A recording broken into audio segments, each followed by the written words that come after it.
Chapter 9. A Question of Color. That old nuisance of a Rachel Lynde was here again today, pestering me for a subscription towards buying a carpet for the vestry room, said Mr. Harrison wrathfully. I detest that woman more than anybody I know. She can put a whole sermon, text, comment, and application, into 6 words, and throw it at you like a brick. Anne, who was perched on the edge of the veranda, enjoying the charm of a mild west wind blowing across a newly ploughed field on a grey November twilight and piping a quaint little melody among the twisted firs below the garden, turned her dreamy face over her shoulder. The trouble is, you and Mrs. Lynde don't understand one another, she explained. That is always what is wrong when people don't like each other. I didn't like Mrs. Lynde at first either, but as soon as I came to understand her I learned to. Mrs. Lynde may be an acquired taste with some folks, but I didn't keep on eating bananas because I was told I'd learn to like them if I did, growled Mr. Harrison. And as for understanding her, I understand that she is a confirmed busybody and I told her so. Oh, that must have hurt her feelings very much, said Anne reproachfully. How could you say such a thing? I said some dreadful things to Mrs. Lynde long ago, but it was when I had lost my temper. I couldn't say them deliberately. It was the truth and I believe in telling the truth to everybody. But you don't tell the whole truth, objected Anne. You only tell the disagreeable part of the truth. Now, you've told me a dozen times that my hair was red, but you've never once told me that I had a nice nose. I dare say you know it without any telling, chuckled Mr. Harrison. I know I have red hair too, although it's much darker than it used to be, so there's no need of telling me that either. Well, I'll try and not mention it again since you're so sensitive. You must excuse me, Anne. I've got a habit of being outspoken and folks mustn't mind it. But they can't help minding it. And I don't think it's any help that it's your habit. What would you think of a person who went about sticking pins and needles into people and saying, "Excuse me, you mustn't mind it, it's just a habit I've got"? You'd think he was crazy, wouldn't you? And as for Mrs. Lynde being a busybody, perhaps she is. But did you tell her she had a very kind heart and always helped the poor, and never said a word when Timothy Cotton stole a crock of butter out of her dairy and told his wife he bought it from her? Mrs. Cotton cast it up to her the next time they met that it tasted of turnips and Mrs. Lynde just said she was sorry it had turned out so poorly. I suppose she has some good qualities, conceded Mr. Harrison grudgingly. Most folks have. I have some myself, though you might never suspect it. But anyhow I ain't going to give anything to that carpet. Folks are everlasting begging for money here, it seems to me.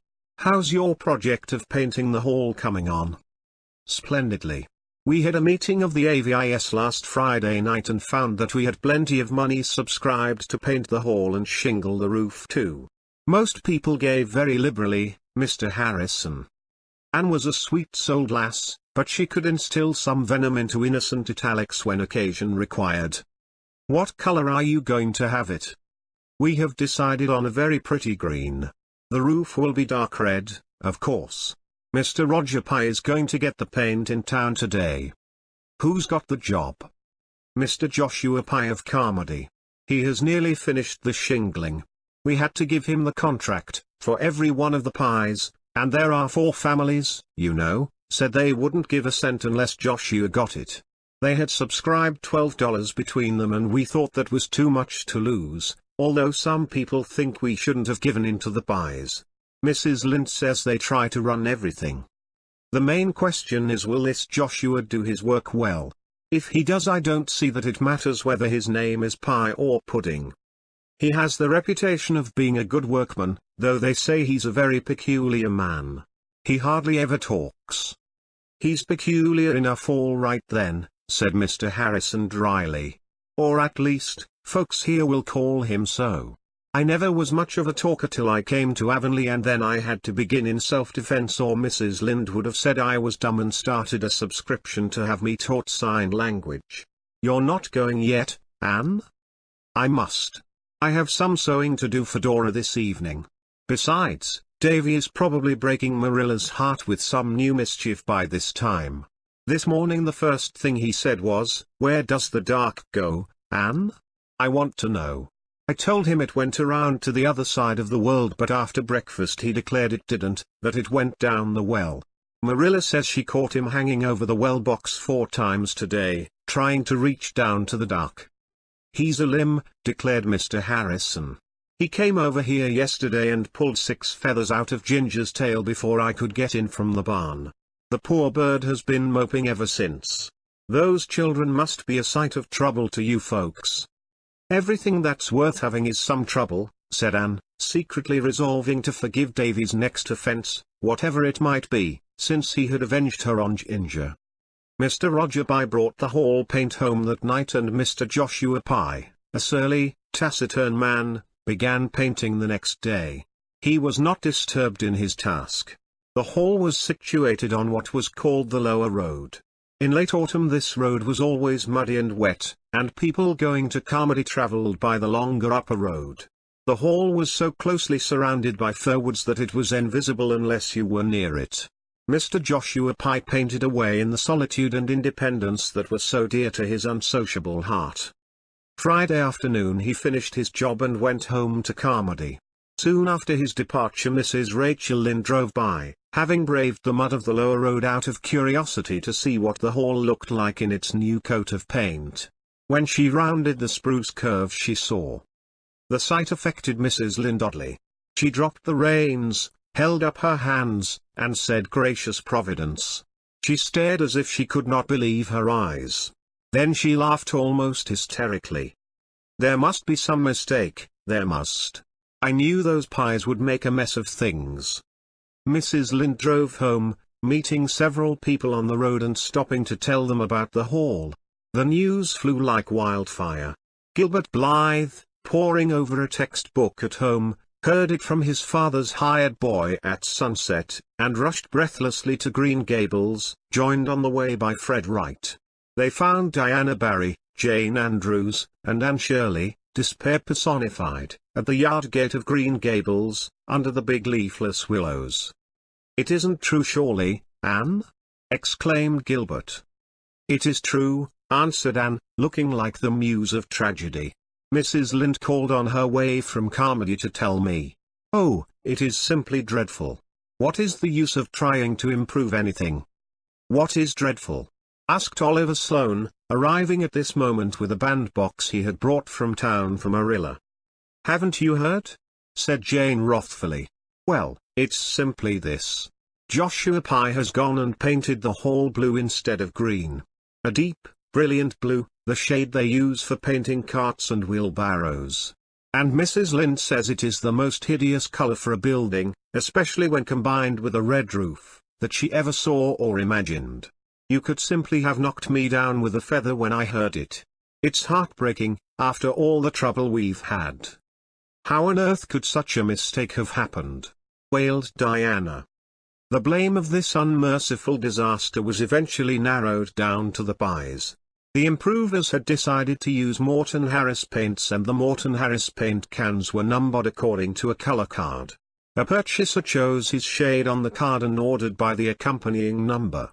Number 147 was the shade of green desired, and when Mr. Roger Pye sent word to the improvers by his son, John Andrew, that he was going to town and would get their paint for them, the improvers told John Andrew to tell his father to get 147.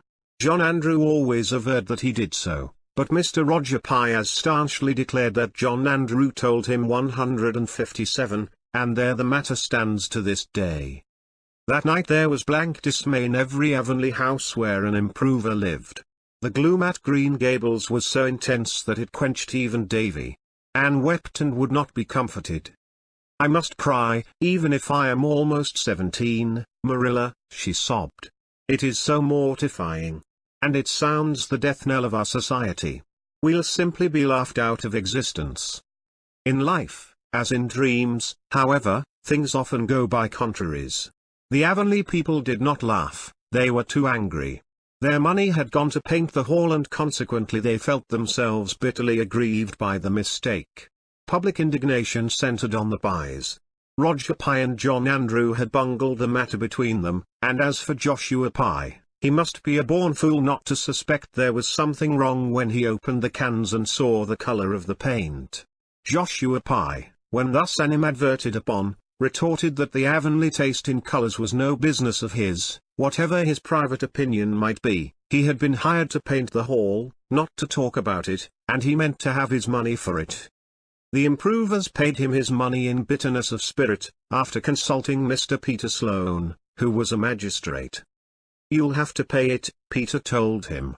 "You can't hold him responsible for the mistake, since he claims he was never told what the color was supposed to be but just given the cans and told to go ahead. But it's a burning shame, and that hall certainly does look awful." The luckless improvers expected that Avonlea would be more prejudiced than ever against them, but instead, public sympathy veered around in their favor. People thought the eager, enthusiastic little band who had worked so hard for their object had been badly used. Mrs. Lynn told them to keep on and show the Pyes that there really were people in the world who could do things without making a muddle of them. Mr. Major Spencer sent them word that he would clean out all the stumps along the road front of his farm and seed it down with grass at his own expense, and Mrs. Hiram Sloane called at the school one day and beckoned Anne mysteriously out into the porch to tell her that if the Society wanted to make a geranium bed at the crossroads in the spring, they needn't be afraid of her cow, for she would see that the marauding animal was kept within safe bounds. Even Mr. Harrison chuckled, if he chuckled at all, in private, and was all sympathy outwardly. "Never mind, Anne. Most paints fade uglier every year, but that blue is as ugly as it can be to begin with, so it's bound to fade prettier. And the roof is shingled and painted all right. Folks will be able to sit in the hall after this without being leaked on. You've accomplished so much anyhow." "But Avonlea's Blue Hall will be a byword in all the neighboring settlements from this time out," said Anne bitterly. And it must be confessed that it was. End of Chapter 9. Chapter 10. Davy in search of a sensation. Anne, walking home from school through the birch path one November afternoon, felt convinced afresh that life was a very wonderful thing. The day had been a good day, all had gone well in her little kingdom. St. Clair Donnell had not fought any of the other boys over the question of his name. Prilly Rogerson's face had been so puffed up from the effects of toothache that she did not once try to coquette with the boys in her vicinity. Barbara Shaw had met with only one accident, spilling a dipper of water over the floor, and Anthony Pye had not been in school at all. "What a nice month this November has been," said Anne, who had never quite got over her childish habit of talking to herself. November is usually such a disagreeable month, as if the year had suddenly found out that she was growing old and could do nothing but weep and fret over it. This year is growing old gracefully, just like a stately old lady who knows she can be charming even with grey hair and wrinkles. We've had lovely days and delicious twilights. This last fortnight has been so peaceful, and even Davy has been almost well behaved. I really think he is improving a great deal.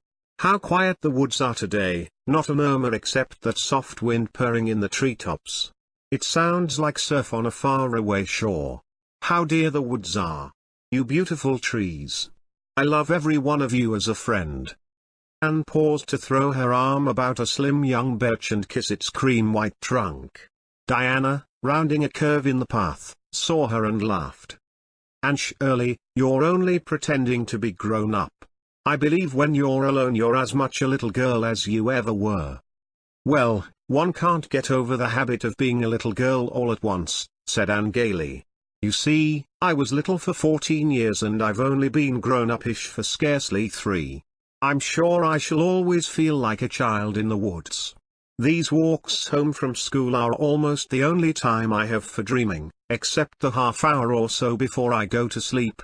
I'm so busy with teaching and studying and helping Marilla with the twins that I haven't another moment for imagining things. You don't know what splendid adventures I have for a little while after I go to bed in the east gable every night. I always imagine I'm something very brilliant and triumphant and splendid, a great prima donna or a Red Cross nurse or a queen. Last night I was a queen. It's really splendid to imagine you are a queen. You have all the fun of it without any of the inconveniences, and you can stop being a queen whenever you want to, which you couldn't in real life. But here in the woods I like best to imagine quite different things. I'm a dryad living in an old pine, or a little brown wood elf hiding under a crinkled leaf. That white birch you caught me kissing is a sister of mine. The only difference is, she's a tree and I'm a girl, but that's no real difference. Where are you going, Diana? Down to the Dixons. I promised to help Alberta cut out her new dress. Can't you walk down in the evening, Anne, and come home with me? I might, since Fred Wright is away in town, said Anne with a rather too innocent face. Diana blushed, tossed her head, and walked on. She did not look offended, however. Anne fully intended to go down to the Dixons that evening, but she did not. When she arrived at Green Gables she found a state of affairs which banished every other thought from her mind. Marilla met her in the yard, a wild-eyed Marilla. Anne, Dora is lost. Dora, lost. Anne looked at Davy, who was swinging on the yard gate, and detected merriment in his eyes. Davy, do you know where she is? No, I don't, said Davy stoutly.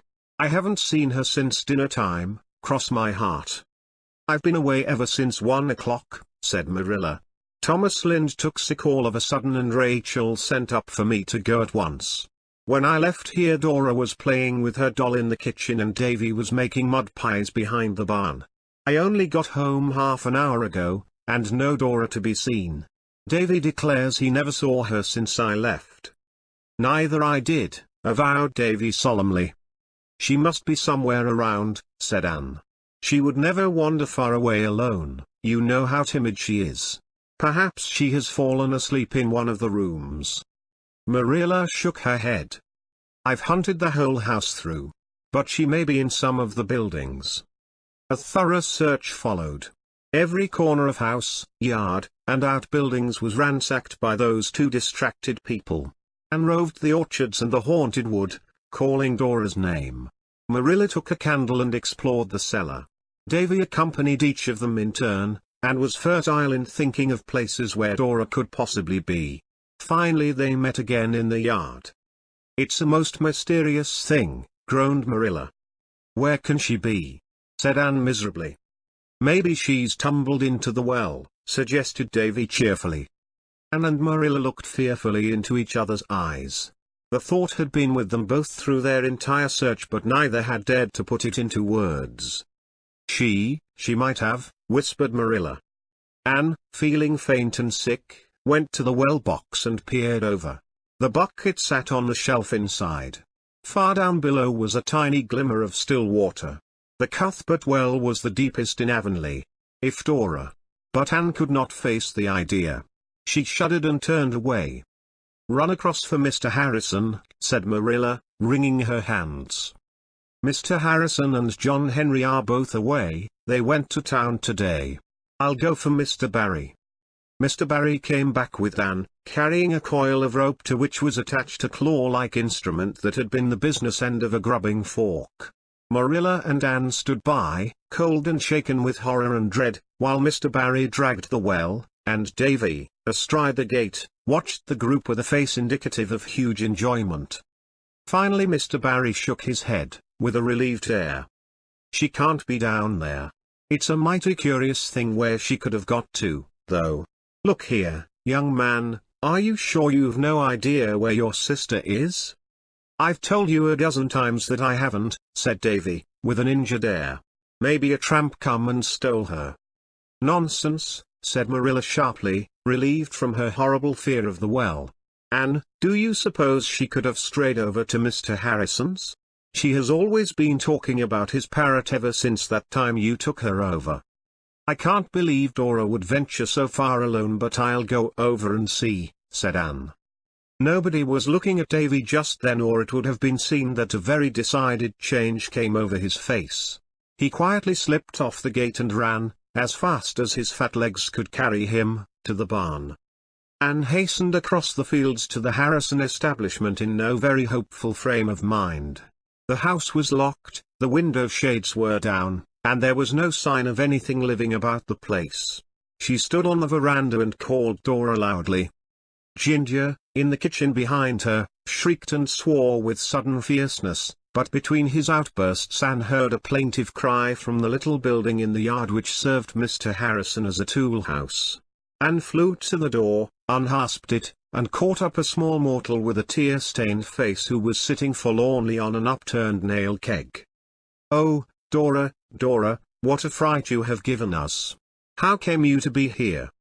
"Davy and I came over to see Ginger," sobbed Dora, "but we couldn't see him after all, only Davy made him swear by kicking the door.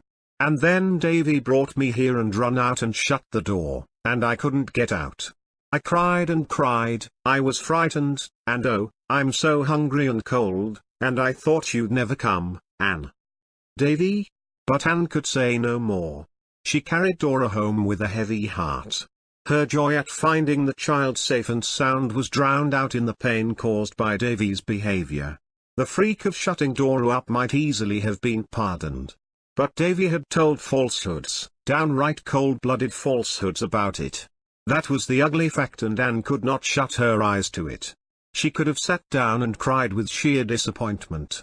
She had grown to love Davy dearly, how dearly she had not known until this minute, and it hurt her unbearably to discover that he was guilty of deliberate falsehood. Marilla listened to Anne's tale in a silence that boded no good. Davy Ward, Mr. Barry laughed and advised that Davy be summarily dealt with. When he had gone home, Anne soothed and warmed the sobbing, shivering Dora, got her supper and put her to bed. Then she returned to the kitchen, just as Marilla came grimly in, leading, or rather pulling, the reluctant, cobwebby Davy, whom she had just found hidden away in the darkest corner of the stable. She jerked him to the mat on the middle of the floor and then went and sat down by the east window. Anne was sitting limply by the west window. Between them stood the culprit.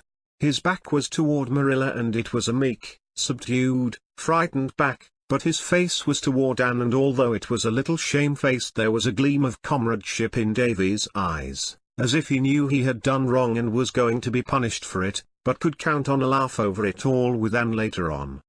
But no half-hidden smile answered him in Anne's grey eyes, as there might have done had it been only a question of mischief. There was something else, something ugly and repulsive.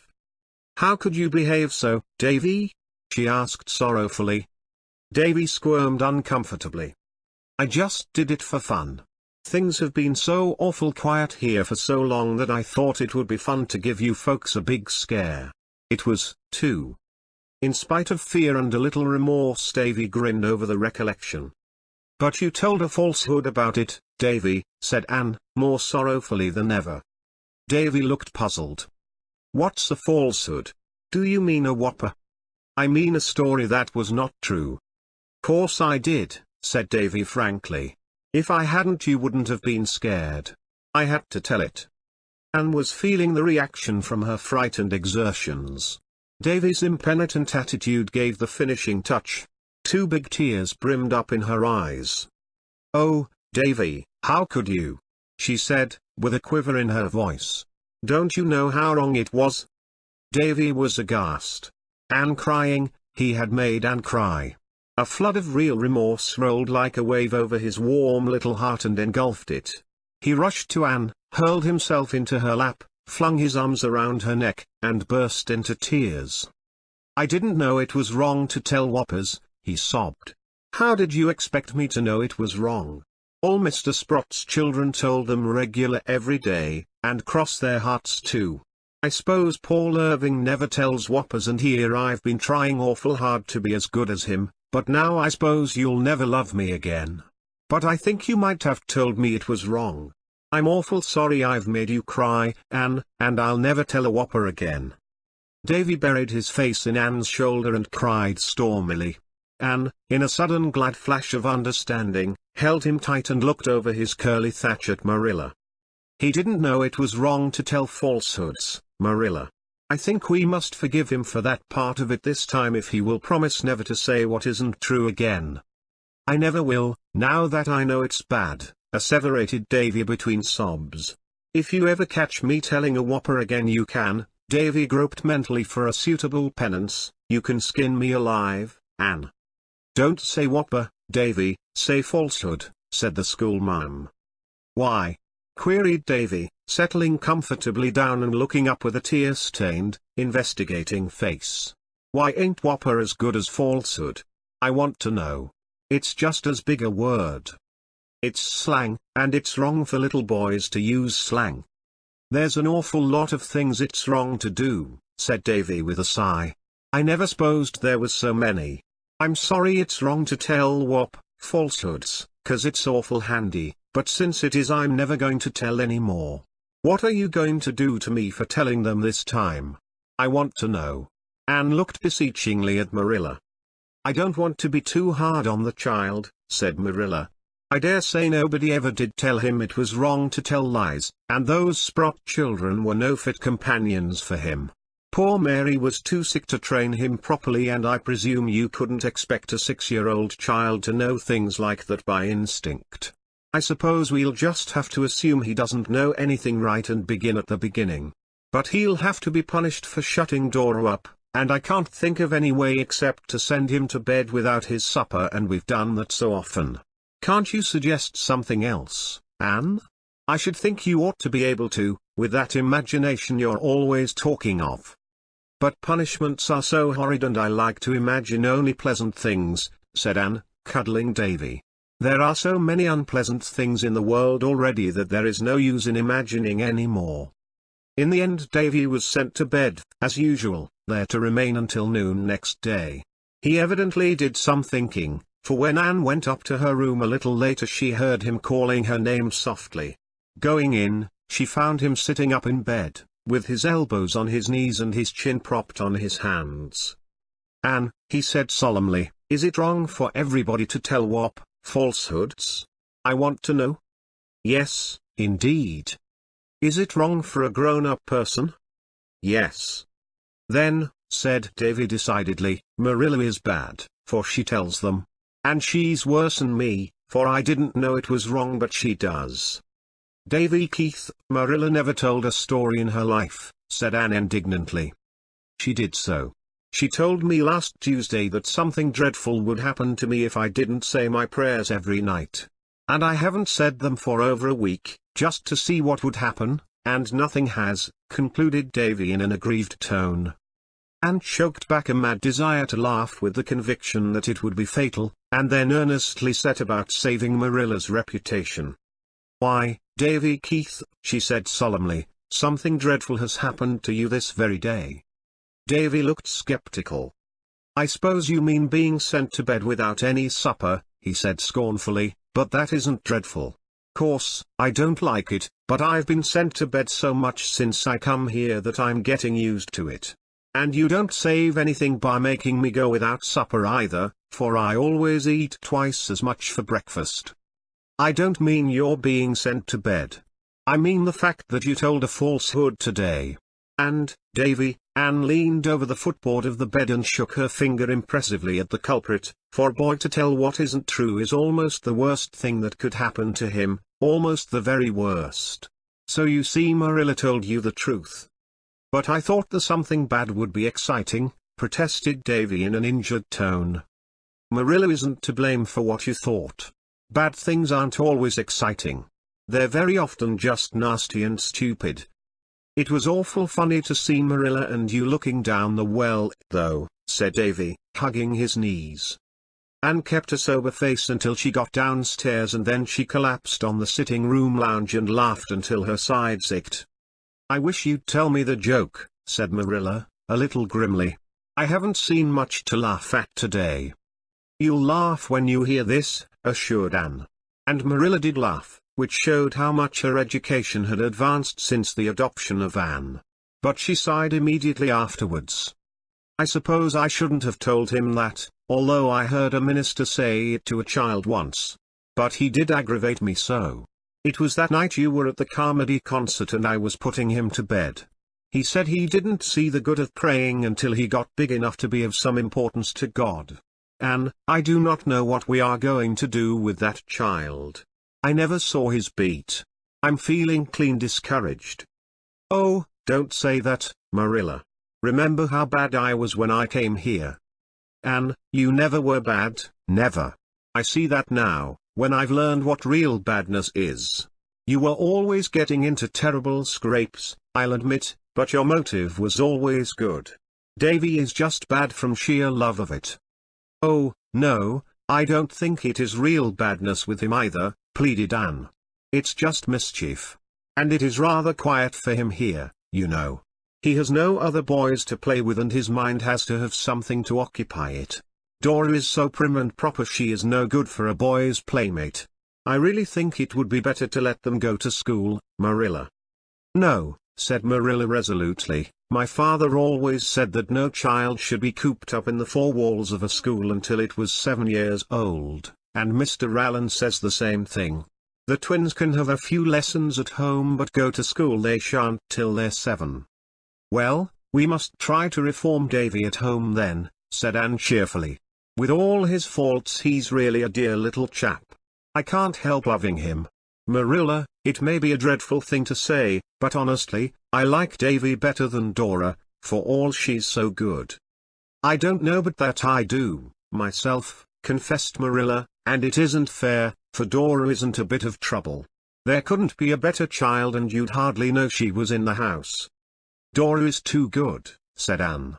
She'd behave just as well if there wasn't a soul to tell her what to do. She was born already brought up, so she doesn't need us, and I think, concluded Anne, hitting on a very vital truth, that we always love best the people who need us. Davy needs us badly. He certainly needs something, agreed Marilla. Rachel Lynde would say it was a good spanking. End of chapter 10. Chapter 11. Facts and Fancies. Teaching is really very interesting work, wrote Anne to a Queen's Academy chum. Jane says she thinks it is monotonous but I don't find it so. Something funny is almost sure to happen every day, and the children say such amusing things. Jane says she punishes her pupils when they make funny speeches, which is probably why she finds teaching monotonous. This afternoon little Jimmy Andrews was trying to spell speckled and couldn't manage it. Well, he said finally, I can't spell it but I know what it means. What? I asked. St. Clair Donnell's face, miss. St. Clair is certainly very much freckled, although I tried to prevent the others from commenting on it, for I was freckled once and well do I remember it. But I don't think St. Clair minds. Yesterday I was trying to teach Lottie right to do addition. I said, if you had 3 candies in one hand and 2 in the other, how many would you have altogether? A mouthful, said Lottie. And in the nature study class, when I asked them to give me a good reason why toads shouldn't be killed, Benji Sloane gravely answered, because it would rain the next day. It's so hard not to laugh, Stella. I have to save up all my amusement until I get home, and Marilla says it makes her nervous to hear wild shrieks of mirth proceeding from the east gable without any apparent cause. She says a man in Grafton went insane once and that was how it began. Did you know that Thomas à Becket was canonized as a snake? Rose Bell says he was. Also that William Tyndale wrote the New Testament. Claude White says a glacier is a man who puts in window frames. I think the most difficult thing in teaching, as well as the most interesting, is to get the children to tell you their real thoughts about things. One stormy day last week I gathered them around me at dinner hour and tried to get them to talk to me just as if I were one of themselves. I asked them to tell me the things they most wanted. Some of the answers were commonplace enough, dolls, ponies, and skates. Others were decidedly original. Hester Balter wanted to wear her Sunday dress every day and eat in the sitting room. Hannah Bell wanted to be good without having to take any trouble about it. Marjorie White, aged 10, wanted to be a widow. Questioned why, she gravely said that if you weren't married people called you an old maid, and if you were your husband bossed you, but if you were a widow there'd be no danger of either. The most remarkable wish was Sally Bell's. She wanted a honeymoon. I asked her if she knew what it was and she said she thought it was an extra nice kind of bicycle because her cousin in Montreal went on a honeymoon when he was married and he had always had the very latest in bicycles. Another day I asked them all to tell me the naughtiest thing they had ever done. I couldn't get the older ones to do so, but the third class answered quite freely. Eliza Bell had set fire to her aunt's guarded rolls. Asked if she meant to do it, she said, not altogether. She just tried a little end to see how it would burn, and the whole bundle blazed up in a jiffy. Emerson Gillis had spent 10 cents for candy when he should have put it in his missionary box. Annetta Bell's worst crime was eating some blueberries that grew in the graveyard. Willie White had slid down the sheep house roof a lot of times with his Sunday trousers on. But I was punished for it 'cause I had to wear patched pants to Sunday school all summer, and when you're punished for a thing you don't have to repent of it, declared Willie. I wish you could see some of their compositions, so much do I wish it that I'll send you copies of some written recently. Last week I told the 4th class I wanted them to write me letters about anything they pleased, adding by way of suggestion that they might tell me of some place they had visited or some interesting thing or person they had seen. They were to write the letters on real notepaper, seal them in an envelope, and address them to me, all without any assistance from other people. Last Friday morning I found a pile of letters on my desk, and that evening I realized afresh that teaching has its pleasures as well as its pains. Those compositions would atone for much. Here is Ned Clay's address, spelling, and grammar as originally penned. Miss Teacher Shealy. Green Gables. P. Island, Can. Birds. Dear teacher, I think I will write you a composition about birds. Birds is very useful animals. My cat catches birds. His name is William, but Pa calls him Tom. He is all striped and he got one of his ears froze of last winter. Only for that he would be a good-looking cat. My uncle has adopted a cat. It come to his house one day and wouldn't go away, and uncle says it has forgot more than most people ever knowed. He lets it sleep on his rocking chair, and my aunt says he thinks more of it than he does of his children. That is not right. We ought to be kind to cats and give them new milk, but we ought not be better to them than to our children. This is all I can think of, so no more at present. From Edward Blake Clay. St. Clair Donnells is, as usual, short and to the point. St. Clair never wastes words. I do not think he chose his subject or added the postscript out of malice aforethought. It is just that he has not a great deal of tact or imagination. Dear Miss Shirley. You told us to describe something strange we have seen. I will describe the Avonlea Hall. It has 2 doors, an inside one and an outside one. It has 6 windows and a chimney. It has 2 ends and 2 sides. It is painted blue. That is what makes it strange. It is built on the Lower Carmody Road. It is the 3rd most important building in Avonlea. The others are the church and the blacksmith shop. They hold debating clubs and lectures in it and concerts. Yours truly, Jacob Donnell. P.S. The hall is a very bright blue. Annetta Bell's letter was quite long, which surprised me, for writing essays is not Annetta's forte, and hers are generally as brief as St. Clair's. Annetta is a quiet little puss and a model of good behavior, but there isn't a shadow of originality in her. Here is her letter. Dearest teacher. I think I will write you a letter to tell you how much I love you. I love you with my whole heart and soul and mind, with all there is of me to love, and I want to serve you forever.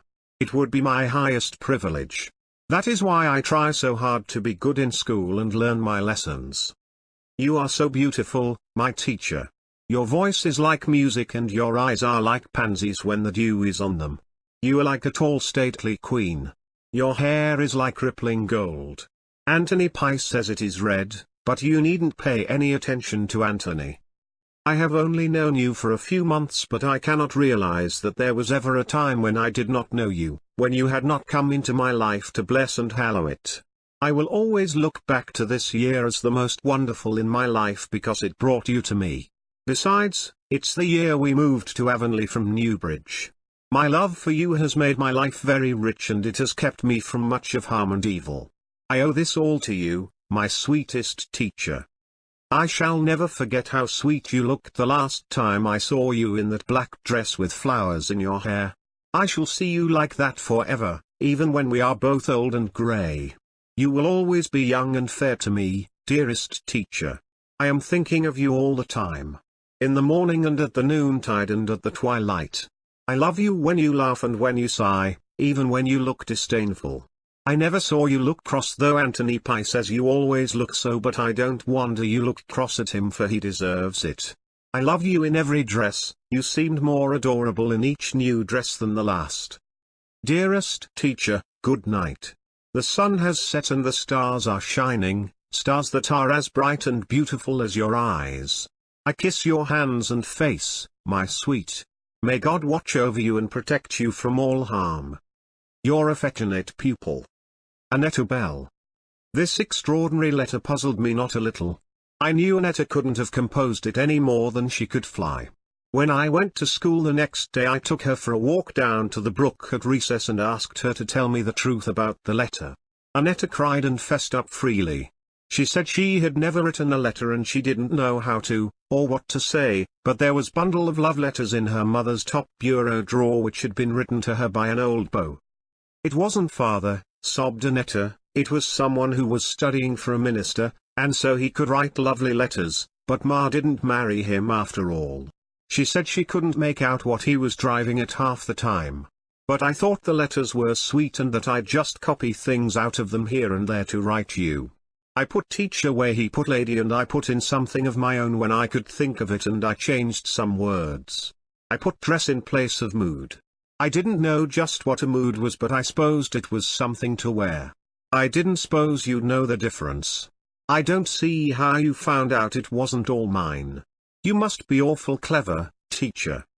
I told Annetta it was very wrong to copy another person's letter and pass it off as her own. But I'm afraid that all Annetta repented of was being found out. And I do love you, teacher, she sobbed. It was all true, even if the minister wrote it first. I do love you with all my heart. It's very difficult to scold anybody properly under such circumstances. Here is Barbara Shaw's letter. I can't reproduce the blots of the original. Dear teacher. You said we might write about a visit. I never visited but once. It was at my Aunt Mary's last winter. My Aunt Mary is a very particular woman and a great housekeeper. The first night I was there we were at tea. I knocked over a jug and broke it. Aunt Mary said she had had that jug ever since she was married and nobody had ever broken it before. When we got up I stepped on her dress and all the gathers tore out of the skirt. The next morning when I got up I hit the pitcher against the basin and cracked them both, and I upset a cup of tea on the tablecloth at breakfast. When I was helping Aunt Mary with the dinner dishes I dropped a china plate and it smashed. That evening I fell downstairs and sprained my ankle and had to stay in bed for a week. I heard Aunt Mary tell Uncle Joseph it was a mercy or I'd have broken everything in the house. When I got better it was time to go home. I don't like visiting very much. I like going to school better, especially since I came to Avonlea. Yours respectfully, Barbara Shaw.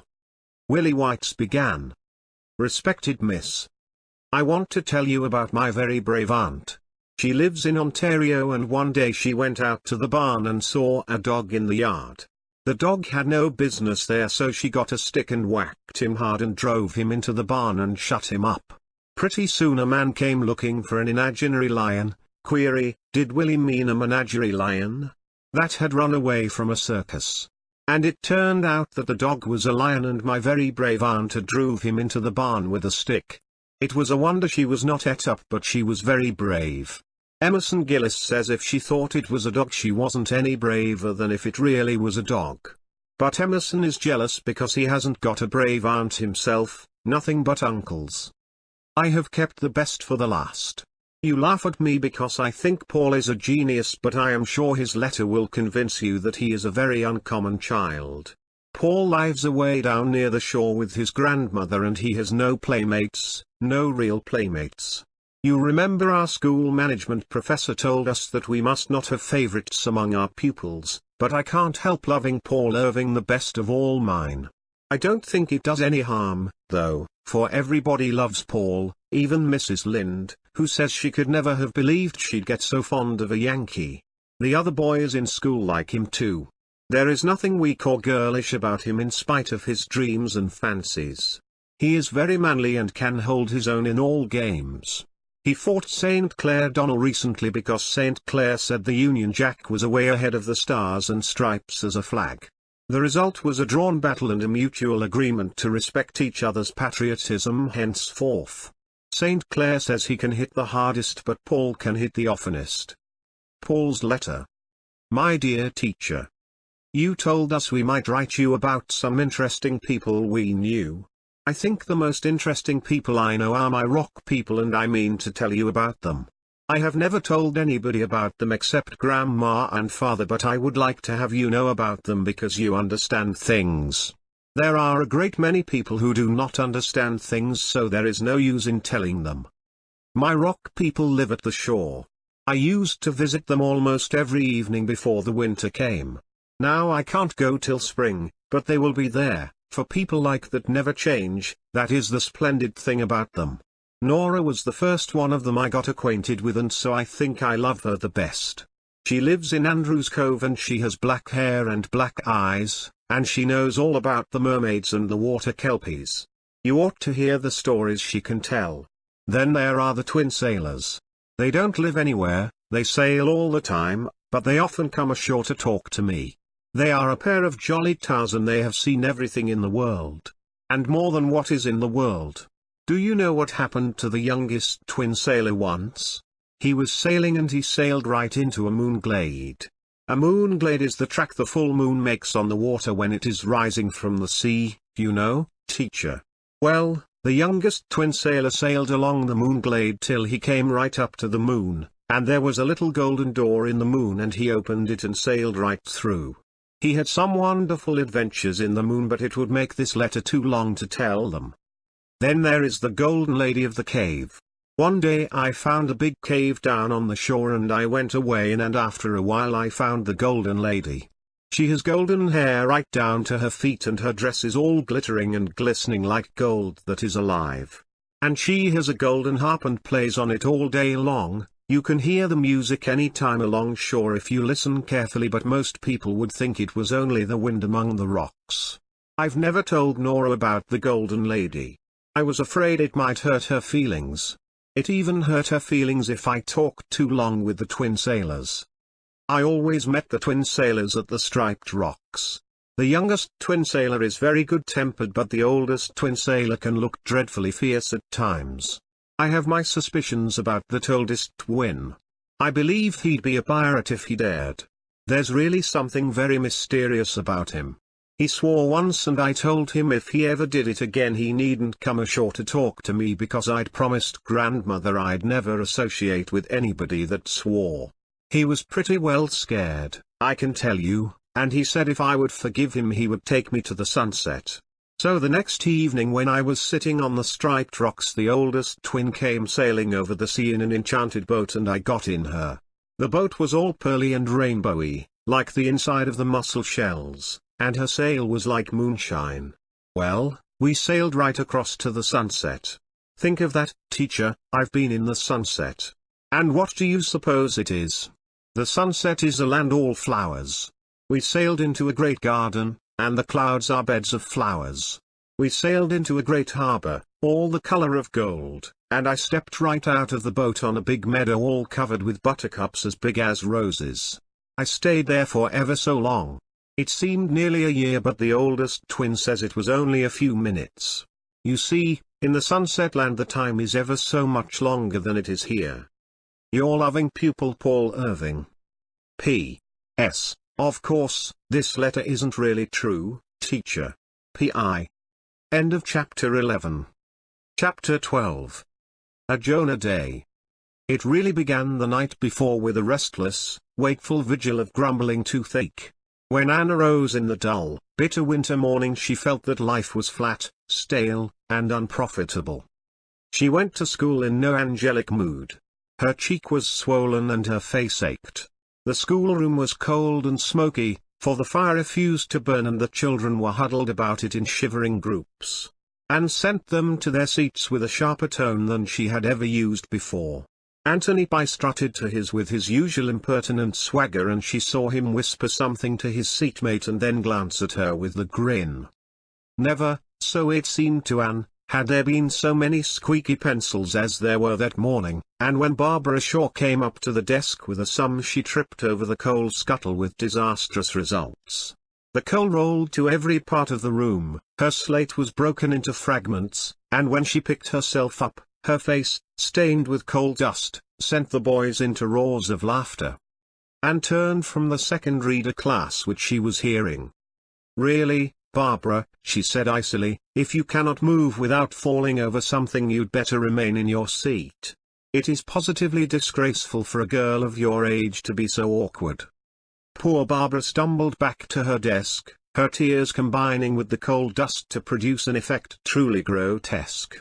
Never before had her beloved, sympathetic teacher spoken to her in such a tone or fashion, and Barbara was heartbroken. Anne herself felt a prick of conscience, but it only served to increase her mental irritation, and the second reader class remember that lesson yet, as well as the unmerciful infliction of arithmetic that followed. Just as Anne was snapping the sums out, St. Clair Donnell arrived breathlessly.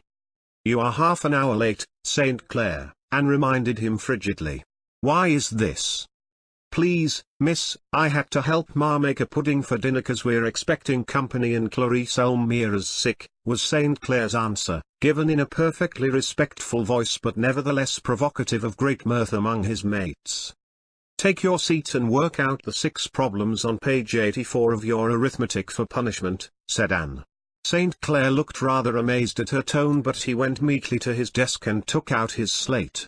Then he stealthily passed a small parcel to Joe Sloane across the aisle. Anne caught him in the act and jumped to a fatal conclusion about that parcel.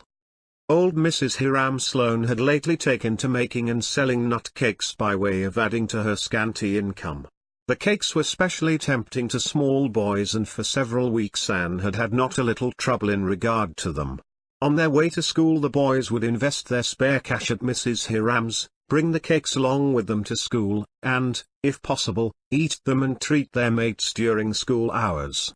Anne had warned them that if they brought any more cakes to school they would be confiscated, and yet here was St. Clair Donnell coolly passing a parcel of them, wrapped up in the blue and white striped paper Mrs. Hiram used, under her very eyes.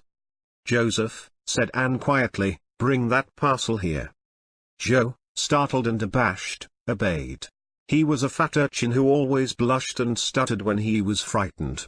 Never did anybody look more guilty than poor Joe at that moment. "Throw it into the fire," said Anne. Joe looked very blank. Lease,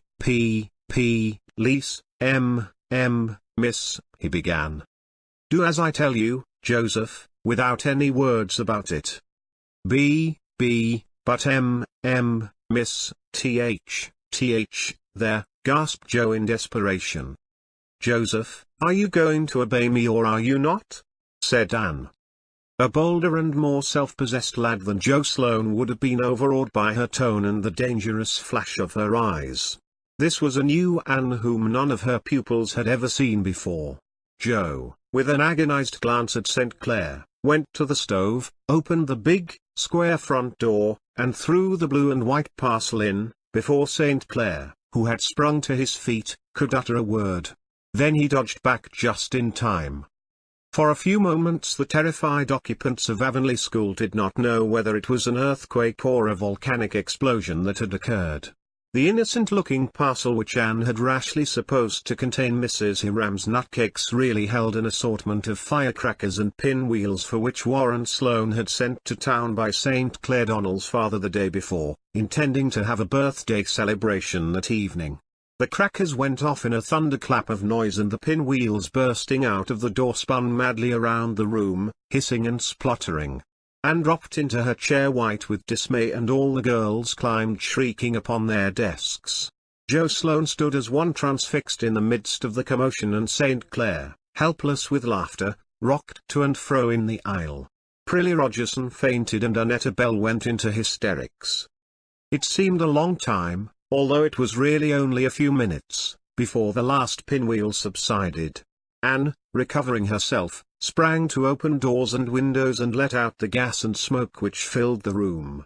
Then she helped the girls carry the unconscious Prillie into the porch, where Barbara Shaw, in an agony of desire to be useful, poured a pail full of half-frozen water over Prillie's face and shoulders before anyone could stop her.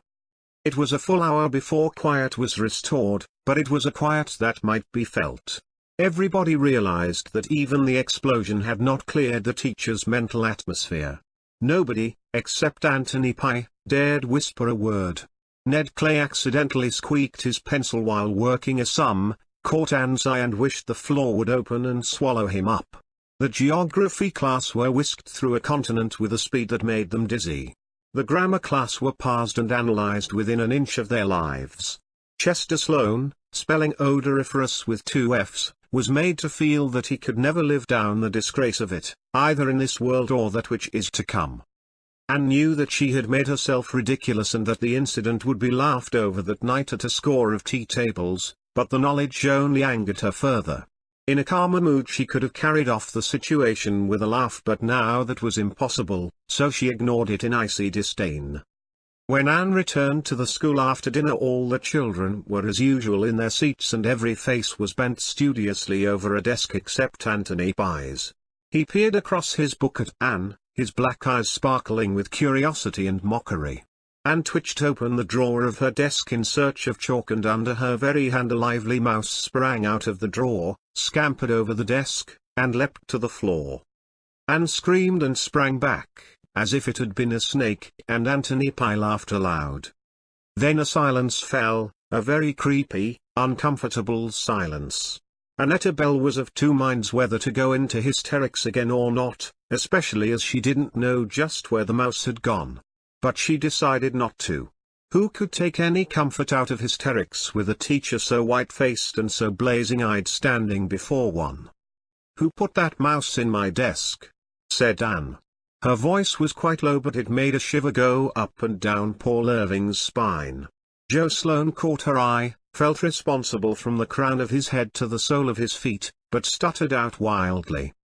N, not M, me T, teacher, N, not M, me.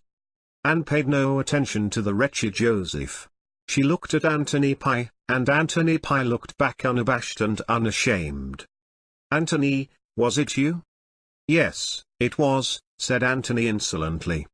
Anne took her pointer from her desk. It was a long, heavy hardwood pointer. "Come here, Anthony." It was far from being the most severe punishment Anthony Pye had ever undergone. Anne, even the stormy-souled Anne she was at that moment, could not have punished any child cruelly. But the pointer nipped keenly, and finally Anthony's bravado failed him. He winced and the tears came to his eyes.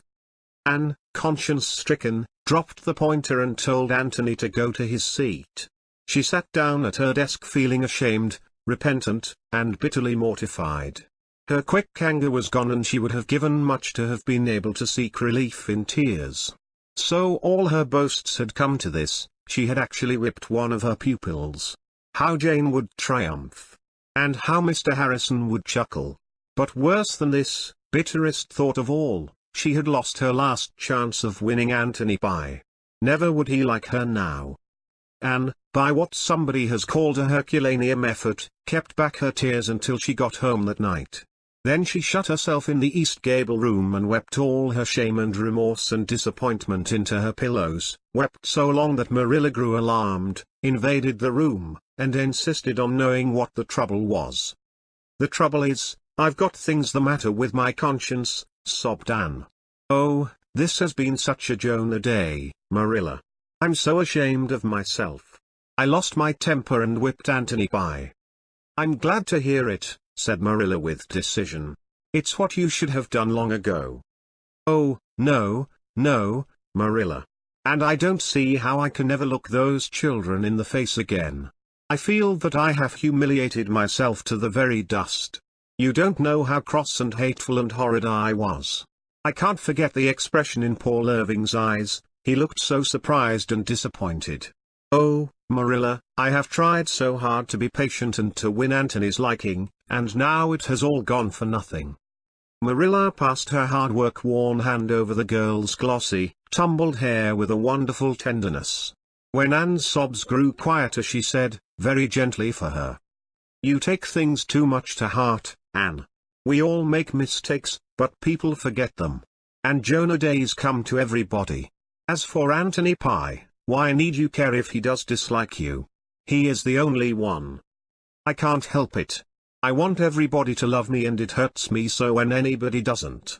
And Anthony never will now. Oh, I just made an idiot of myself today, Marilla. I'll tell you the whole story. Marilla listened to the whole story, and if she smiled at certain parts of it Anne never knew. When the tale was ended she said briskly, "Well, never mind. This day's done and there's a new one coming tomorrow, with no mistakes in it yet, as you used to say yourself. Just come downstairs and have your supper. You'll see if a good cup of tea and those plum puffs I made today won't hearten you up." "Plum puffs won't minister to a mind diseased," said Anne disconsolately, but Marilla thought it a good sign that she had recovered sufficiently to adapt a quotation. The cheerful supper table, with the twins' bright faces, and Marilla's matchless plum puffs, of which Davy ate 4, did hearten her up considerably after all. She had a good sleep that night and awakened in the morning to find herself and the world transformed. It had snowed softly and thickly all through the hours of darkness, and the beautiful whiteness, glittering in the frosty sunshine, looked like a mantle of charity cast over all the mistakes and humiliations of the past. Every morn is a fresh beginning. Every morn is the world made new, sang Anne, as she dressed. Owing to the snow she had to go around by the road to school, and she thought it was certainly an impish coincidence that Anthony Pye should come ploughing along just as she left the Green Gables lane.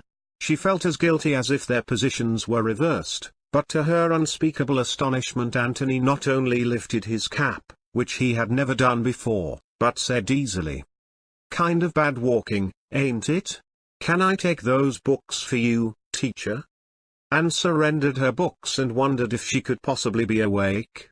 Anthony walked on in silence to the school, but when Anne took her books she smiled down at him, not the stereotyped kind smile she had so persistently assumed for his benefit, but a sudden outflashing of good comradeship.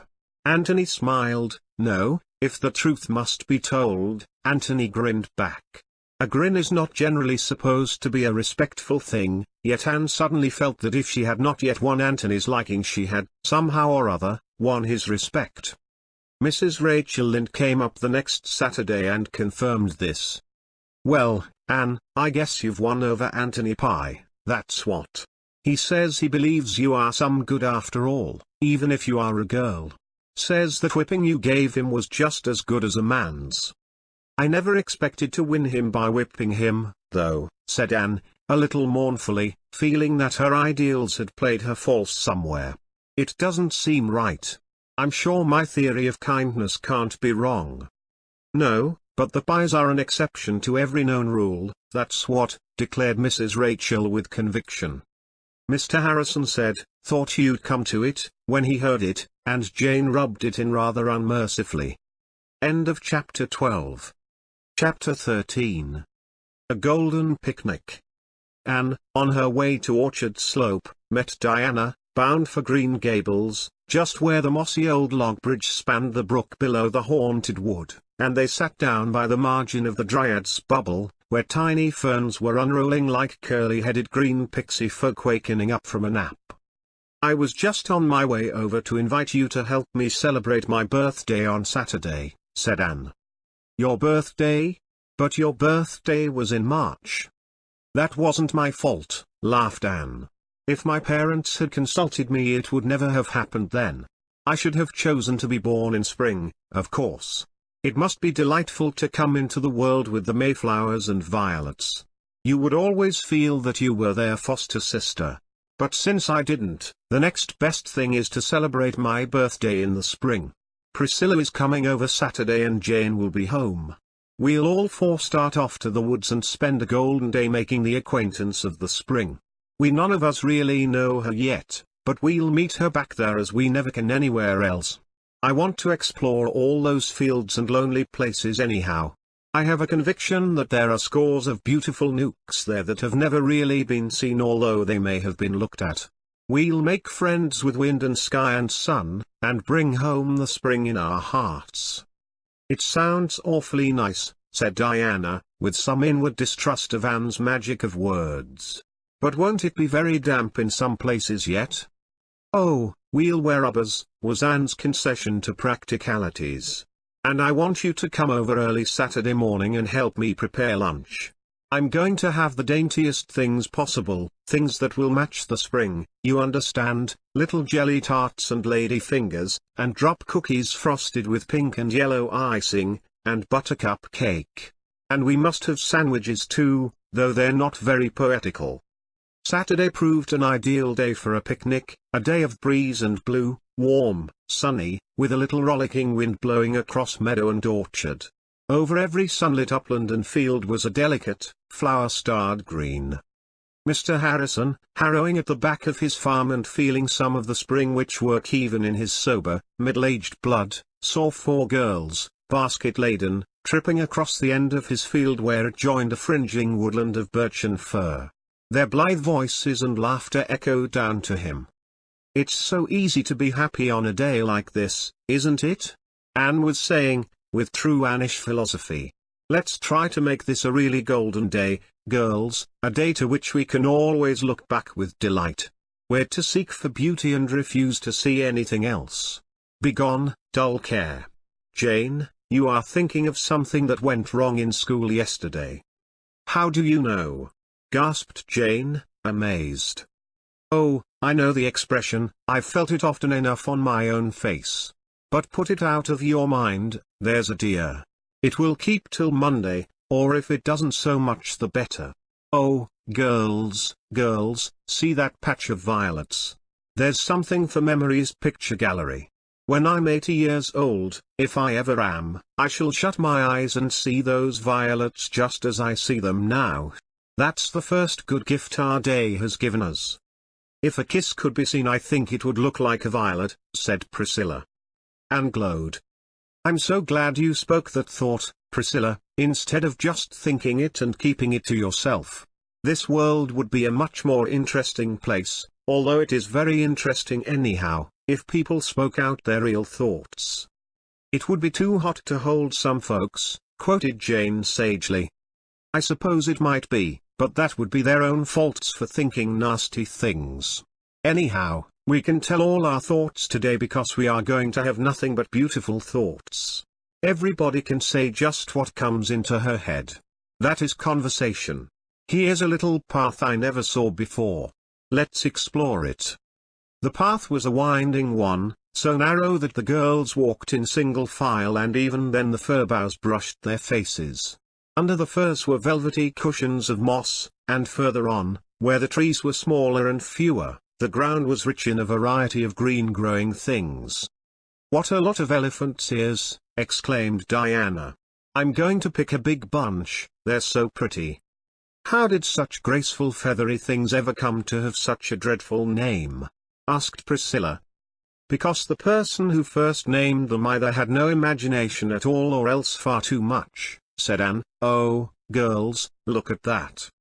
That was a shallow woodland pool in the center of a little open glade where the path ended. Later on in the season it would be dried up and its place filled with a rank growth of ferns, but now it was a glimmering placid sheet, round as a saucer and clear as crystal. A ring of slender young birches encircled it and little ferns fringed its margin. "How sweet," said Jane. "Let us dance around it like wood nymphs," cried Anne, dropping her basket and extending her hands. But the dance was not a success for the ground was boggy and Jane's rubbers came off. "You can't be a wood nymph if you have to wear rubbers," was her decision. "Well, we must name this place before we leave it," said Anne, yielding to the indisputable logic of facts. "Everybody suggest a name and we'll draw lots." "Diana?"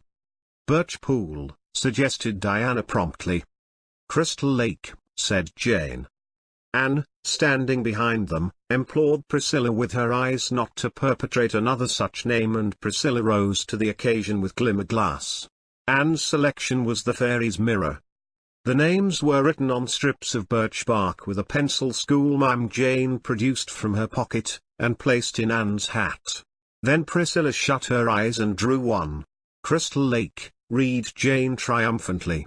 Crystal Lake it was, and if Anne thought that chance had played the pool a shabby trick she did not say so. Pushing through the undergrowth beyond, the girls came out to the young green seclusion of Mr. Silas Sloane's back pasture. Across it they found the entrance to a lane striking up through the woods and voted to explore it also. It rewarded their quest with a succession of pretty surprises. First, skirting Mr. Sloane's pasture, came an archway of wild cherry trees all in bloom. The girls swung their hats on their arms and wreathed their hair with the creamy, fluffy blossoms. Then the lane turned at right angles and plunged into a spruce wood so thick and dark that they walked in a gloom as of twilight, with not a glimpse of sky or sunlight to be seen. "This is where the bad wood elves dwell," whispered Anne. "They are impish and malicious, but they can't harm us, because they are not allowed to do evil in the spring. There was one peeping at us around that old twisted fir, and didn't you see a group of them on that big freckly toadstool we just passed? The good fairies always dwell in the sunshiny places." "I wish there really were fairies," said Jane. "Wouldn't it be nice to have 3 wishes granted you, or even only 1? What would you wish for, girls, if you could have a wish granted?" "I'd wish to be rich and beautiful and clever." "I'd wish to be tall and slender," said Diana. "I would wish to be famous," said Priscilla. Anne thought of her hair and then dismissed the thought as unworthy. "I'd wish it might be spring all the time and in everybody's heart and all our lives," she said. "But that," said Priscilla, "would be just wishing this world were like heaven. Only like a part of heaven. In the other parts there would be summer and autumn, yes, and a bit of winter, too. I think I want glittering snowy fields and white frosts in heaven sometimes. Don't you, Jane?" I don't know," said Jane uncomfortably. Jane was a good girl, a member of the church, who tried conscientiously to live up to her profession and believed everything she had been taught. But she never thought about heaven any more than she could help, for all that. "Minnie May asked me the other day if we would wear our best dresses every day in heaven," laughed Diana. "And didn't you tell her we would?" asked Anne. "Mercy, no. I told her we wouldn't be thinking of dresses at all there." "Oh, I think we will, a little," said Anne earnestly. "There'll be plenty of time in all eternity for it without neglecting more important things. I believe we'll all wear beautiful dresses, or I suppose raiment would be a more suitable way of speaking. I shall want to wear pink for a few centuries at first. It would take me that long to get tired of it, I feel sure. I do love pink so, and I can never wear it in this world." Past the spruces the lane dipped down into a sunny little pond where a log bridge spanned a brook, and then came the glory of a sunlit beechwood where the air was like transparent golden wine, and the leaves fresh and green, and the wood floor a mosaic of tremulous sunshine. Then more wild cherries, and a little valley of leesome firs, and then a hill so steep that the girls lost their breath climbing it, but when they reached the top and came out into the open the prettiest surprise of all awaited them. Beyond were the back fields of the farms that ran out to the upper Carmody road. Just before them, hemmed in by beeches and firs but open to the south, was a little corner and in it a garden, or what had once been a garden. A tumble-down stone dyke, overgrown with mosses and grass, surrounded it. Along the eastern side ran a row of garden cherry trees, white as a snowdrift. There were traces of old paths still and a double line of rose bushes through the middle, but all the rest of the space was a sheet of yellow and white narcissi, in their airiest, most lavish, wind-swayed bloom above the lush green grasses. "Oh, how perfectly lovely!" 3 of the girls cried. Anne only gazed in eloquent silence. "How in the world does it happen that there ever was a garden back here?" said Priscilla in amazement. "It must be Hester Gray's garden," said Diana. "I've heard Mother speak of it but I never saw it before, and I wouldn't have supposed that it could be in existence still. You've heard the story, Anne?" "No, but the name seems familiar to me." "Oh, you've seen it in the graveyard. She is buried down there in the poplar corner. You know the little brown stone with the opening gates carved on it and sacred to the memory of Hester Gray, aged 22. Jordan Gray is buried right beside her but there's no stone to him. It's a wonder Marilla never told you about it, Anne. To be sure, it happened 30 years ago and everybody has forgotten." "Well, if there's a story we must have it," said Anne. "Let's sit right down here among the narcissi and Diana will tell it." Why, girls, there are hundreds of them, they've spread over everything. It looks as if the garden were carpeted with moonshine and sunshine combined. This is a discovery worth making. To think that I've lived within a mile of this place for 6 years and have never seen it before. Now, Diana. Long ago, began Diana, this farm belonged to old Mr. David Gray. He didn't live on it, he lived where Silas Sloane lives now. He had one son, Jordan, and he went up to Boston one winter to work, and while he was there he fell in love with a girl named Hester Murray. She was working in a store and she hated it. She'd been brought up in the country and she always wanted to get back. When Jordan asked her to marry him, she said she would if he'd take her away to some quiet spot where she'd see nothing but fields and trees. So he brought her to Avonlea. Mrs. Lynde said he was taking a fearful risk in marrying a Yankee, and it's certain that Hester was very delicate and a very poor housekeeper, but Mother says she was very pretty and sweet, and Jordan just worshipped the ground she walked on. Well, Mr. Gray gave Jordan this farm and he built a little house back here, and Jordan and Hester lived in it for 4 years.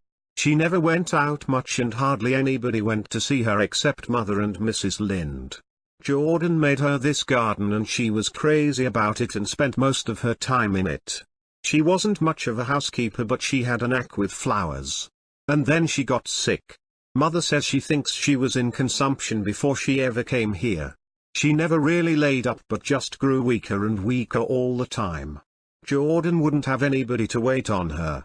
He did it all himself, and Mother says he was as tender and gentle as a woman. Every day he'd wrap her in a shawl and carry her out to the garden, and she'd lie there on a bench quite happy. They say she used to make Jordan kneel down by her every night and morning and pray with her that she might die out in the garden when the time came. And her prayer was answered. One day Jordan carried her out to the bench and then he picked all the roses that were out and heaped them over her, and she just smiled up at him, and closed her eyes, and that, concluded Diana softly, was the end. "Oh, what a dear story," sighed Anne, wiping away her tears. "What became of Jordan?" asked Priscilla. "He sold the farm after Hester died and went back to Boston.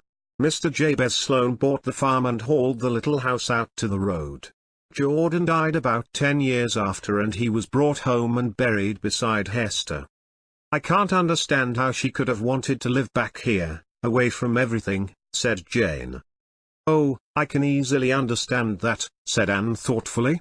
"I wouldn't want it myself for a steady thing, because, although I love the fields and woods, I love people too. But I can understand it in Hester. She was tired to death of the noise of the big city and the crowds of people always coming and going and caring nothing for her.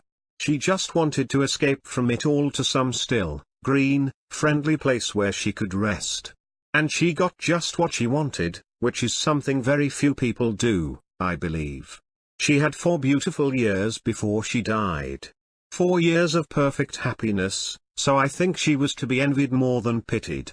And then to shut your eyes and fall asleep among roses, with the one you loved best on earth smiling down at you, oh, I think it was beautiful." "She set out those cherry trees over there," said Diana. "She told Mother she'd never live to eat their fruit, but she wanted to think that something she had planted would go on living and helping to make the world beautiful after she was dead." "I'm so glad we came this way," said Anne, the shining-eyed. "This is my adopted birthday, you know, and this garden and its story is the birthday gift it has given me. Did your mother ever tell you what Hester Gray looked like, Diana?" "No, only just that she was pretty." "I'm rather glad of that, because I can imagine what she looked like, without being hampered by facts. I think she was very slight and small, with softly curling dark hair and big, sweet, timid brown eyes, and a little wistful, pale face." The girls left their baskets in Hester's garden and spent the rest of the afternoon rambling in the woods and fields surrounding it, discovering many pretty nooks and lanes. When they got hungry they had lunch in the prettiest spot of all, on the steep bank of a gurgling brook where white birches shot up out of long feathery grasses. The girls sat down by the roots and did full justice to Anne's dainties, even the unpoetical sandwiches being greatly appreciated by hearty, unspoiled appetites sharpened by all the fresh air and exercise they had enjoyed. Anne had brought glasses and lemonade for her guests, but for her own part drank cold brook water from a cup fashioned out of birch bark. The cup leaked, and the water tasted of earth, as brook water is apt to do in spring, but Anne thought it more appropriate to the occasion than lemonade. "Look, do you see that poem?" she said suddenly, pointing. "Where?" Jane and Diana stared, as if expecting to see runic rhymes on the birch trees. "There, down in the brook, that old green, mossy log with the water flowing over it in those smooth ripples that look as if they'd been combed, and that single shaft of sunshine falling right athwart it, far down into the pool. Oh, it's the most beautiful poem I ever saw." "I should rather call it a picture," said Jane. "A poem is lines and verses." "Oh dear me, no." Anne shook her head with its fluffy wild cherry coronal positively. "The lines and verses are only the outward garments of the poem and are no more really it than your ruffles and flounces are you, Jane. The real poem is the soul within them, and that beautiful bit is the soul of an unwritten poem. It is not every day one sees a soul, even of a poem." "I wonder what a soul, a person's soul, would look like," said Priscilla dreamily. "Like that, I should think," answered Anne, pointing to a radiance of sifted sunlight streaming through a birch tree. "Only with shape and features, of course. I like to fancy souls as being made of light. And some are all shot through with rosy stains and quivers, and some have a soft glitter like moonlight on the sea, and some are pale and transparent like mist at dawn." "I read somewhere once that souls were like flowers," said Priscilla. "Then your soul is a golden narcissus," said Anne, "and Diana's is like a red rose. Jane's is an apple blossom, pink and wholesome and sweet. And your own is a white violet, with purple streaks in its heart," finished Priscilla. Jane whispered to Diana that she really could not understand what they were talking about. Could she? The girls went home by the light of a calm golden sunset, their baskets filled with narcissus blossoms from Hester's garden, some of which Anne carried to the cemetery next day and laid upon Hester's grave. Minstrel robins were whistling in the firs and the frogs were singing in the marshes.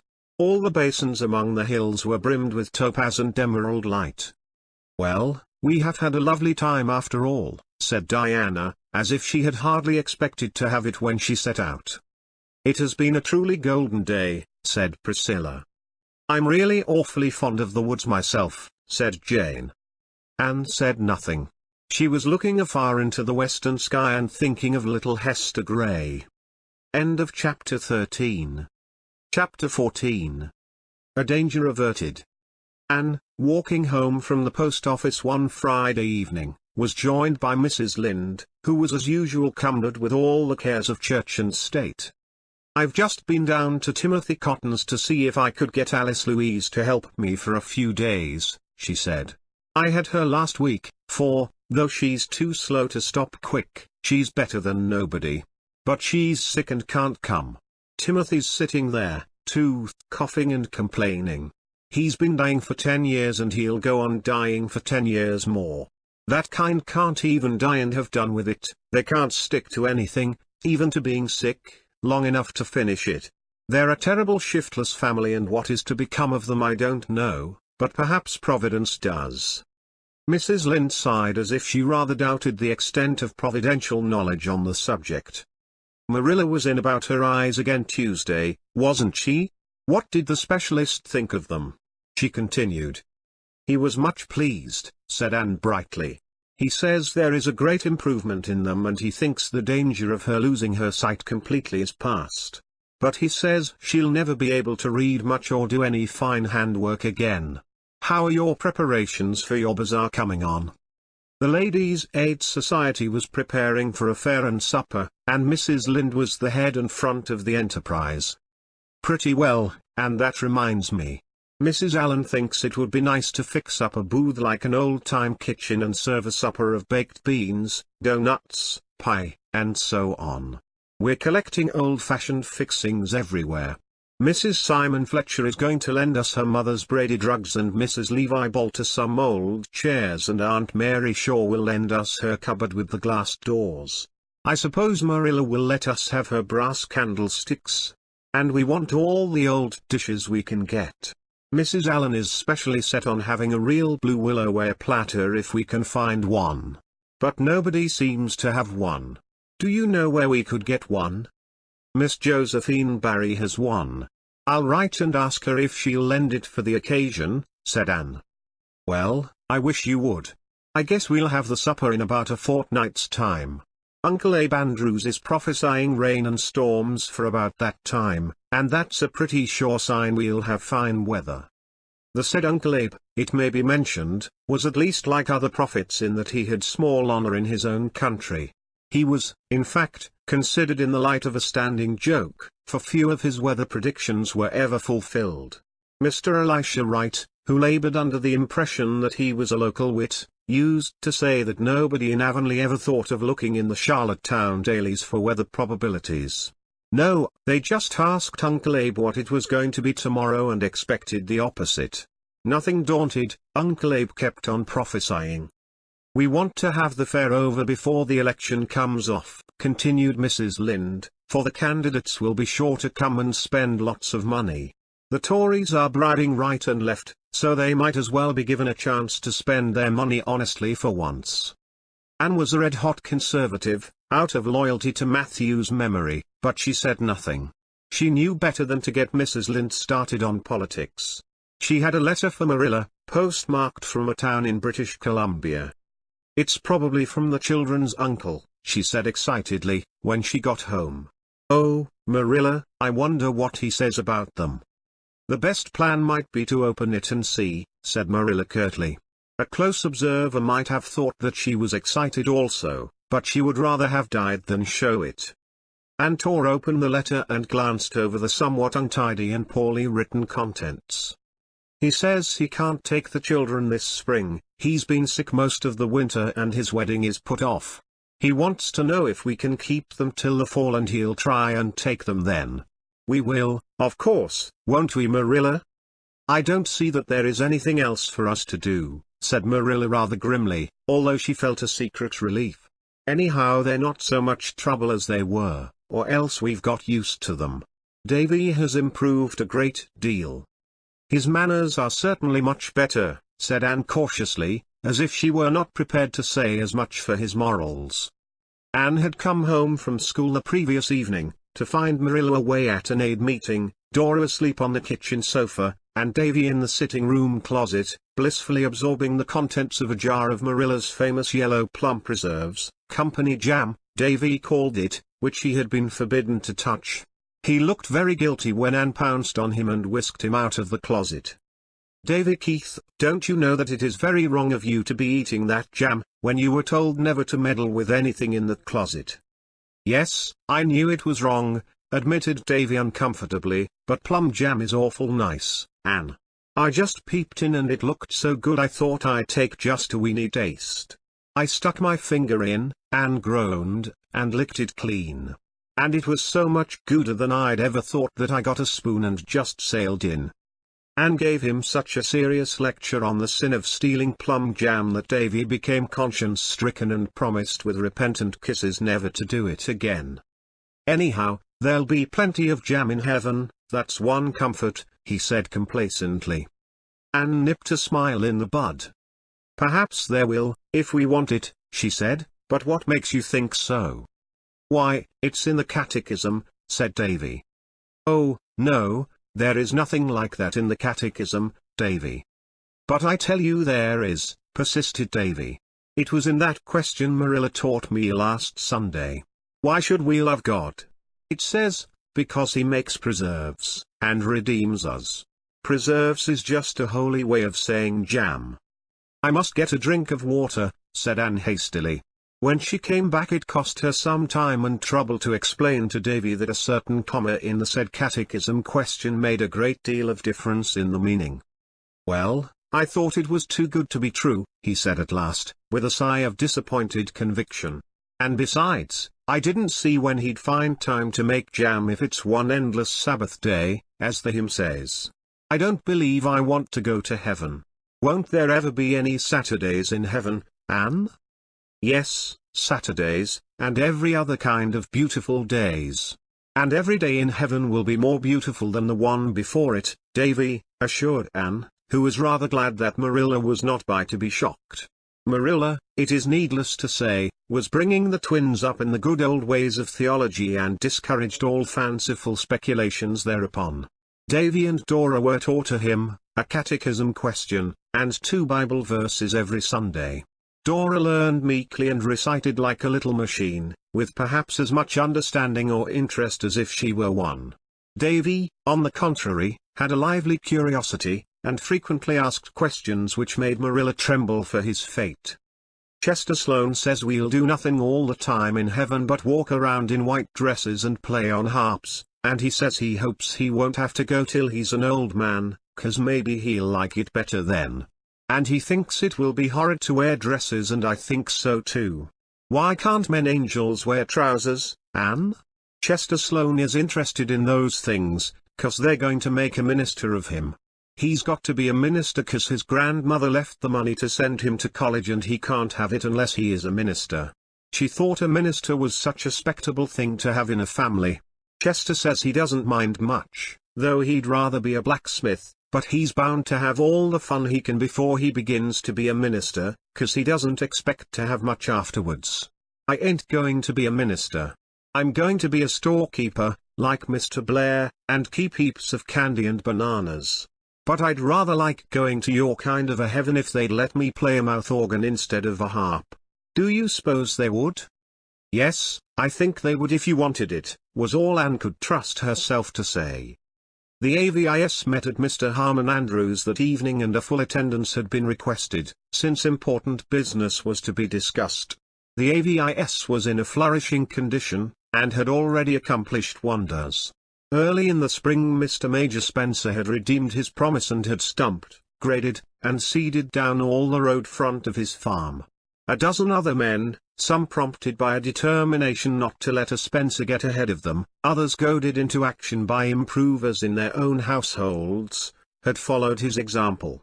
The result was that there were long strips of smooth velvet turf where once had been unsightly undergrowth or brush.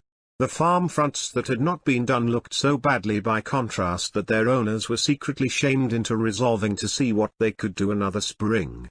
The triangle of ground at the crossroads had also been cleared and seeded down, and Anne's bed of geraniums, unharmed by any marauding cow, was already set out in the center. Altogether, the improvers thought that they were getting on beautifully, even if Mr. Levi Bolter, tactfully approached by a carefully selected committee in regard to the old house on his upper farm, did bluntly tell them that he wasn't going to have it meddled with.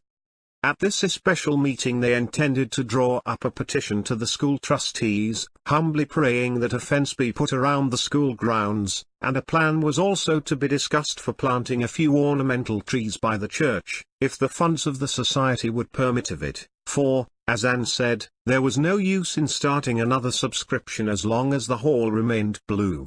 The members were assembled in the Andrews parlor and Jane was already on her feet to move the appointment of a committee which should find out and report on the price of said trees, when Gertie Pye swept in, pompadoured and frilled within an inch of her life. Gertie had a habit of being late, to make her entrance more effective, spiteful people said. Gertie's entrance in this instance was certainly effective, for she paused dramatically on the middle of the floor, threw up her hands, rolled her eyes, and exclaimed, "I've just heard something perfectly awful.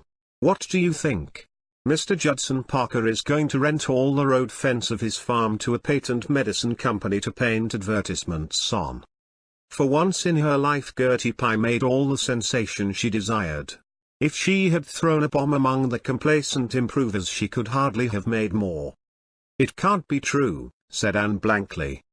"That's just what I said when I heard it first, don't you know," said Gertie, who was enjoying herself hugely.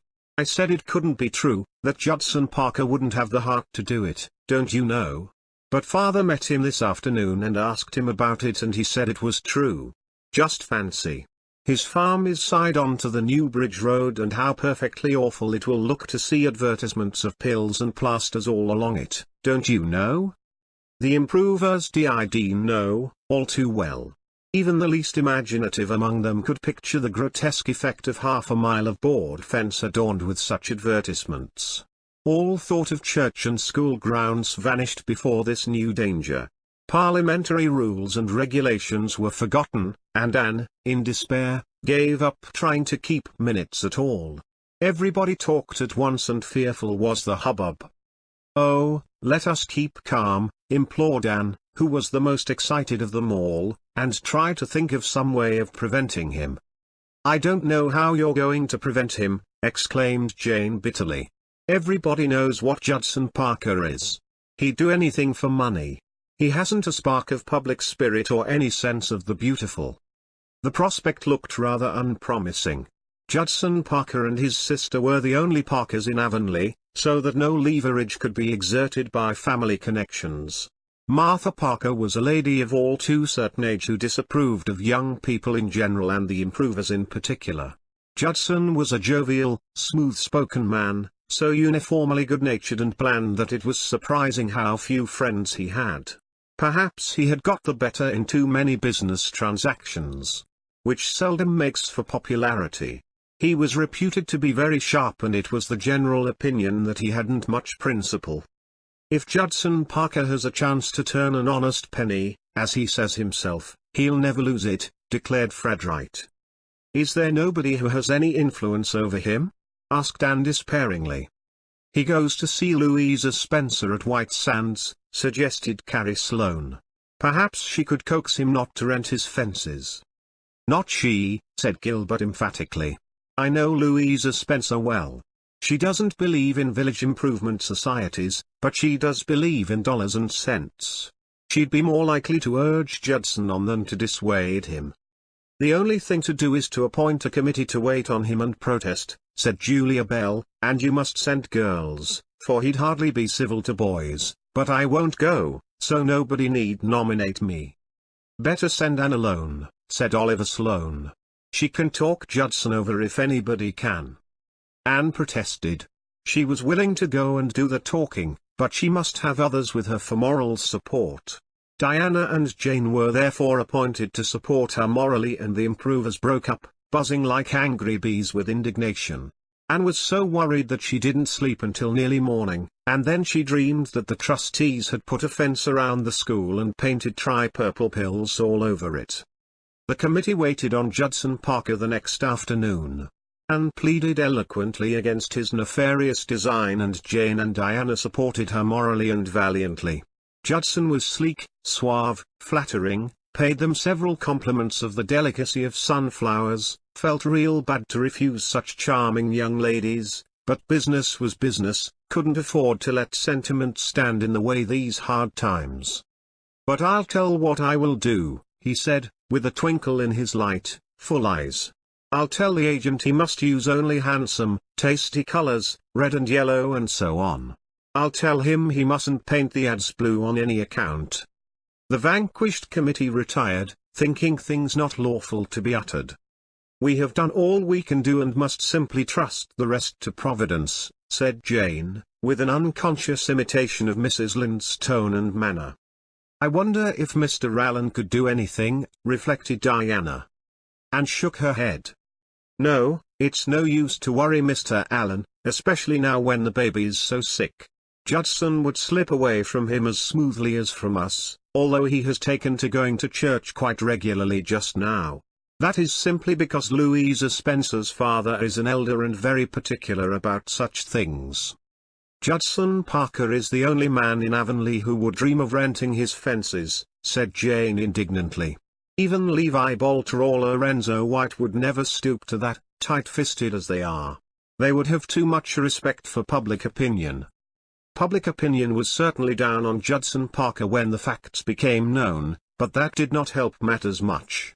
Judson chuckled to himself and defied it, and the improvers were trying to reconcile themselves to the prospect of seeing the prettiest part of the new Bridge Road defaced by advertisements, when Anne rose quietly at the president's call for reports of committees on the occasion of the next meeting of the society, and announced that Mr. Judson Parker had instructed her to inform the society that he was not going to rent his fences to the Patent Medicine Company. Jane and Diana stared as if they found it hard to believe their ears. Parliamentary etiquette, which was generally very strictly enforced in the AVIS, forbade them giving instant vent to their curiosity, but after the society adjourned Anne was besieged for explanations. Anne had no explanation to give. Judson Parker had overtaken her on the road the preceding evening and told her that he had decided to humor the AVIS in its peculiar prejudice against patent medicine advertisements. That was all Anne would say, then or ever afterwards, and it was the simple truth. But when Jane Andrews, on her way home, confided to Oliver Sloane her firm belief that there was more behind Judson Parker's mysterious change of heart than Anne Shirley had revealed, she spoke the truth also.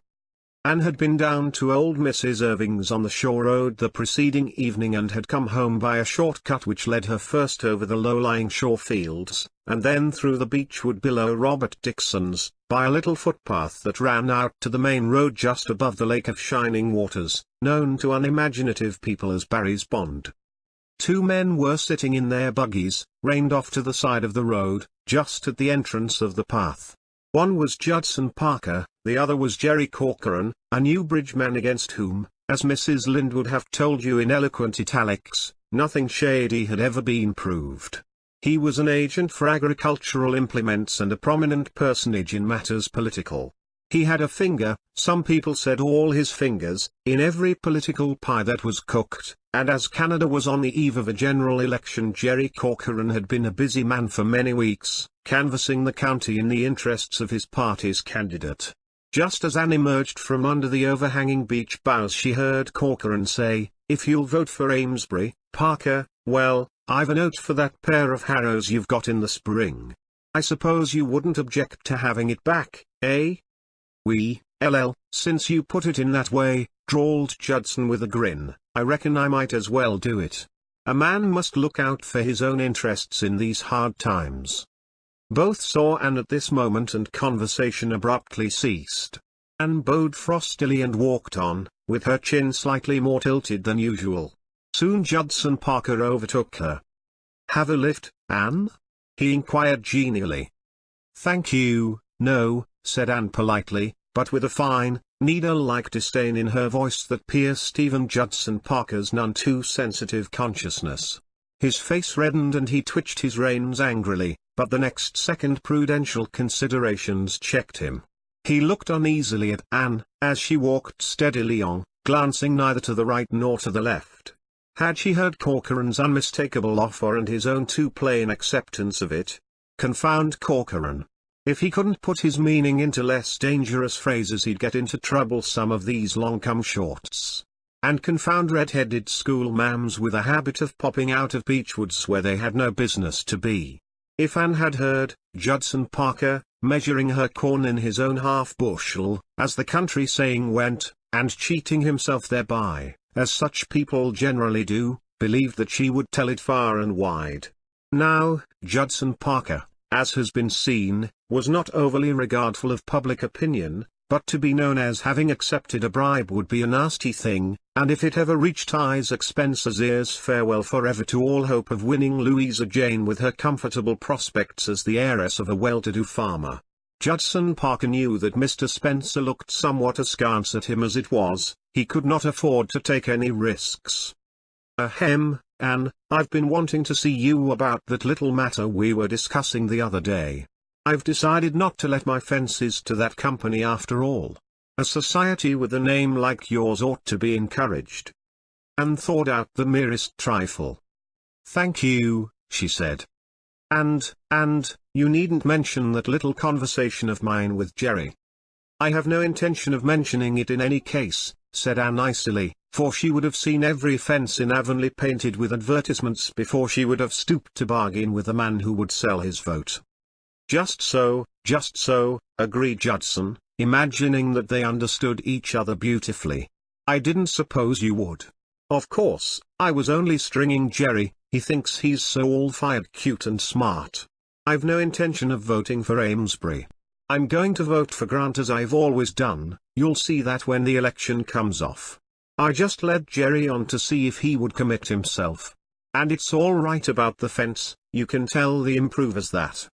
It takes all sorts of people to make a world, as I've often heard, but I think there are some who could be spared, and told her reflection in the east gable mirror that night. I wouldn't have mentioned the disgraceful thing to a soul anyhow, so my conscience is clear on that score. I really don't know who or what is to be thanked for this. I did nothing to bring it about, and it's hard to believe that Providence ever works by means of the kind of politics men like Judson Parker and Jerry Corcoran have. End of chapter 14.